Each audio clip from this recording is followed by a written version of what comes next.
ایک بدچلن عورت کا عبرتناک واقعہ۔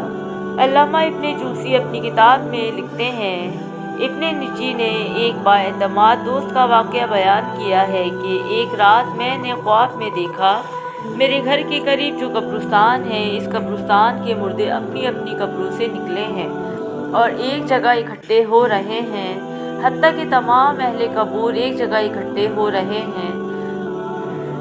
پھر انہوں نے گریہ وزاری شروع کر دی اور گڑ گڑا کر دربار الہی میں دعا کرتے ہیں، یا اللہ تو فلاں عورت جو صبح مر گئی ہے وہ ہمارے قبرستان میں دفن نہ ہو، اللہ ہمیں اس سے بچا لے۔ یہ گریہ وزاری سن کر میں نے ایک مردے سے پوچھا، ماجرا کیا ہے؟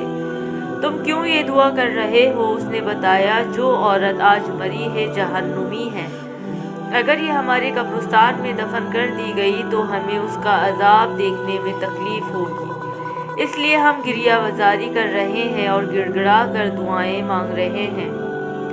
یہ سن کر میں بیدار ہو گیا اور سخت پریشانی میں مبتلا ہو گیا۔ صبح ہوئی، قبرستان کی طرف نکلا اور دیکھا کہ گورکن قبر کو کھود چکے ہیں۔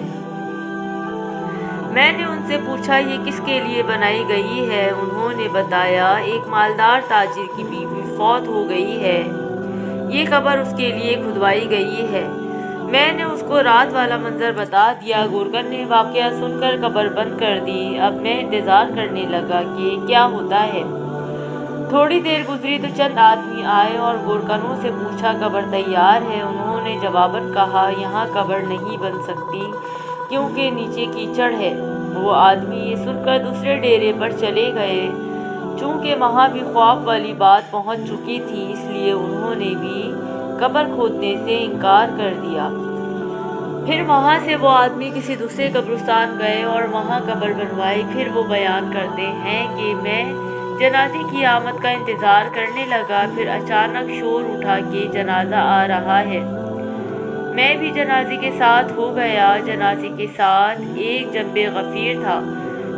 میں نے جنازے کے پیچھے ایک خوب رو نوجوان دیکھا۔ میرے پوچھنے پر مجھے بتایا کہ اس عورت کا بیٹا ہوں۔ اس سے اور اس کے باپ سے تعزیت کی جا رہی تھی۔ جب میت کو دفن کر دیا گیا تو میں ان دونوں کے قریب گیا اور کہا، میں نے رات ایک خواب دیکھا ہے، اگر اجازت ہو تو بیان کر دوں۔ یہ سن کر باپ نے یعنی مرنے والی کے خاوند نے کہا، مجھے خواب سننے کی ضرورت نہیں۔ لیکن لڑکے نے کہا، مجھے سنائیے۔ میں اسے اکیلے میں لے گیا اور خواب بیان کر دیا۔ پھر اس سے کہا، تجھے چاہیے کہ تو اس بات کی تفتیش کرے اور وجہ معلوم کرے کہ کیوں قبر والوں نے گڑ گڑا کر دعا کی ہے۔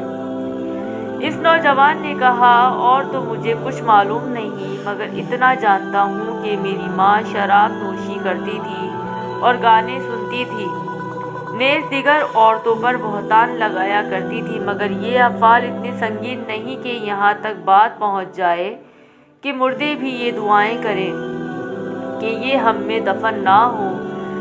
پھر وہ نوجوان مزید کہنے لگا کہ ہاں، ہمارے گھر ایک بوڑھی عورت ہے جس کی عمر 99 سال کی ہے، وہ میری ماں کی دایا اور خدمتگار تھی۔ اگر آپ چاہیں تو چلیں، چل کر اس سے پوچھ لیتے ہیں، شاید وہ میری ماں کا کردار جانتی ہو۔ پھر ہم دونوں اس نوجوان کے گھر گئے۔ اس نوجوان نے مجھے ایک بالا خاتون سے ملوایا۔ اس نوجوان نے بڑھیا کو میری طرف متوجہ کیا۔ میں نے خواب بیان کر کے پوچھا، اماں کیا تیرے پاس کچھ معلومات ہیں؟ یہ سن کر بڑھیا کہنے لگی، میں اللہ سے دعا کرتی ہوں کہ وہ اسے بخش دے۔ وہ عورت بہت زیادہ بدکار تھی۔ اس پر نوجوان نے بڑھیا سے پوچھا، کیا میری ماں شراب نوشی، گانا سننے اور عورتوں پر بہتان لگانے کے سوا اور بھی کسی گناہ میں مبتلا تھی؟ بڑھیا نے کہا، بیٹا اگر تو برا نہ مانے تو میں تجھ کو بتا دیتی ہوں، کیونکہ اس آدمی نے جو خواب بیان کیا ہے یہ تیری ماں کے گناہوں کے سامنے معمولی ہے۔ یہ سن کر نوجوان نے کہا، میں چاہتا ہوں کہ تو ہمیں بتائے تاکہ ہم ایسے کردار سے بچ جائیں اور عبرت حاصل کریں۔ یہ سن کر بڑھیا رونے لگی اور کہنے لگی، خدا تعالیٰ جانتا ہے کہ میں کئی سال سے توبہ کر چکی ہوں اور مجھے امید تھی کہ تیری ماں بھی توبہ کر لے گی، مگر اس نے توبہ نہ کی اب تمہیں 3 کارنامے تیری ماں کے سناتی ہوں۔ تو اس بڑھیا نے اس عورت کے لڑکے کو مخاطب کر کے کہا، تیری ماں بہت بڑی بدکار تھی۔ ہر دن 2 نوجوان اس کے گھر آتے تھے جس سے وہ اپنی خواہش پوری کرتی تھی، اور تیرا باپ بازار میں کام کرتا تھا۔ پھر تو جب جوانی کو پہنچا تو نہایت حسین و جمیل ہو چکا تھا۔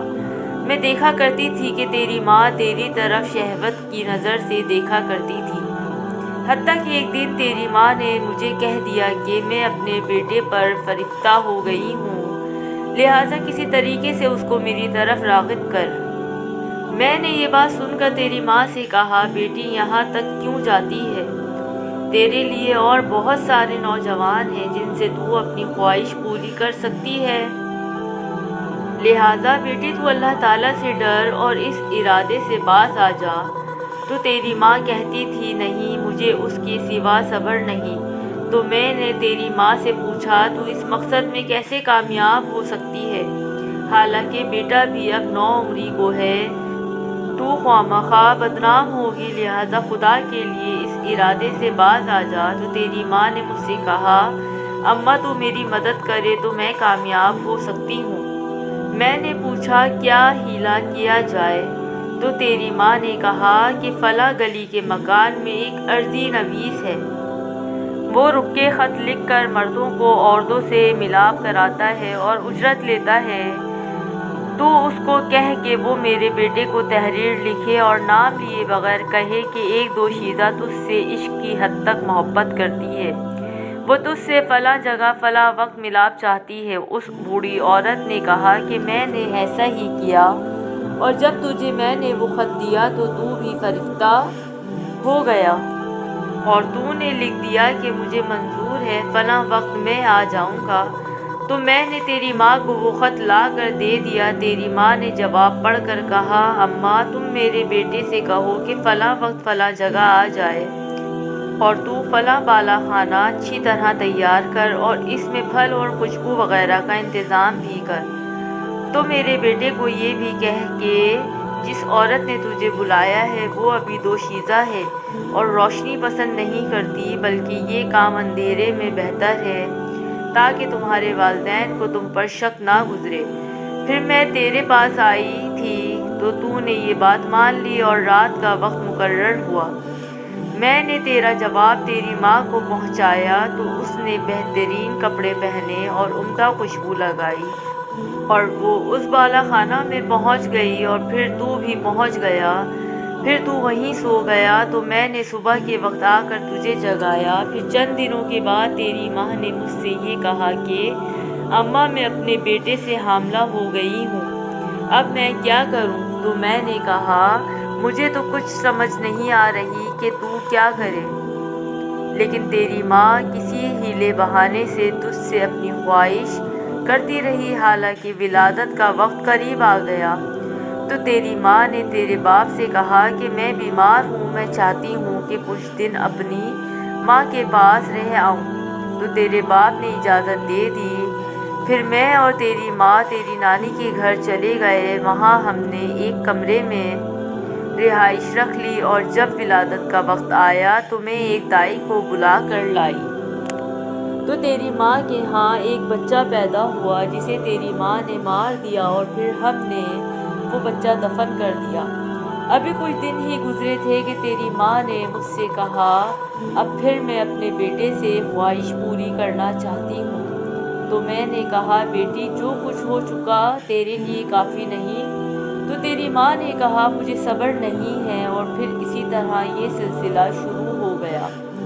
پھر جب وہ بڑھیا دوسرا واقعہ سنانے لگی تو اس عورت کے بیٹے نے یہ کہہ کر بات ختم کر دی، اماں بس کر، اتنا ہی کافی ہے، اللہ تعالیٰ میری ماں پر لعنت کرے اور ساتھ تجھ پر بھی لعنت کرے۔ یہ کہہ کر وہ اٹھ کھڑا ہوا اور میں بھی اس کے ساتھ اٹھ کر آ گیا۔ کاش کہ وہ بڑھیا دوسرے 2 واقعات بھی سنا دیتی۔